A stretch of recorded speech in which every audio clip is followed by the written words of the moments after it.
রংপুর হয়তো কোনো ম্যাচই হারে নাই, কিন্তু এবার ঢাকা তাদেরকে হারা বোঝাবে। ঢাকা জ্ঞান হারা বরিশাল লোকে উল্টি দিচ্ছি, ঢাকা আবার পারে নাকি আমার সাথে। আজকে আমরা হারায় দেখা যাবো যে রংপুরও আসলে হারতে পারে। রংপুর যে ভালোভাবে ডাঙাডাঙানি করে খেলবার লাগছে, এগুলাতে ঢাকার কোনো বেল নাই রংপুরের কাছে।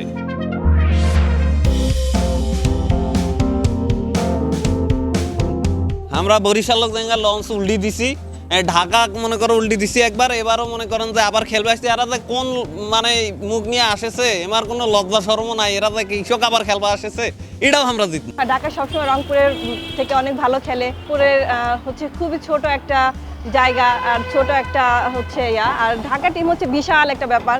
ঢাকা টিমের সাথে তো কখনোই রংপুর পারবে না, কোনোভাবেই না। এই ঢাকা টিমের মালিক হচ্ছে শাকিব খান, অবশ্যই সেদিক থেকে আমরা প্রত্যাশা করি, যেহেতু আমরা তারও সাপোর্টার, অবশ্যই বেস্ট কিছু করবে, ভালো কিছু করবে। ঢাকা জ্ঞান হারা বরিশাল লোকে উল্টি দিচ্ছি, ঢাকা আবার পারে নাকি আমার সাথে। আমার যে রংপুরত নাহিদ রানা যে বল করছে আর হচ্ছে মাহাদি হোসেন যে বল করতেছে, এটা একদম অসাধারণ। আমাদের আমার এই রংপুরে এরা কাউকে টাইম দিচ্ছে না। রংপুরে তো তেমন কোনো কিছুই নেই, তারা কেমনে খেলবে এবার ঢাকার সাথে? অফকোর্স এবার ঢাকাই জিতবে। রংপুর হয়তো কোনো ম্যাচই হারে নাই, কিন্তু এবার ঢাকা তাদেরকে হারার স্বাদ বোঝাবে।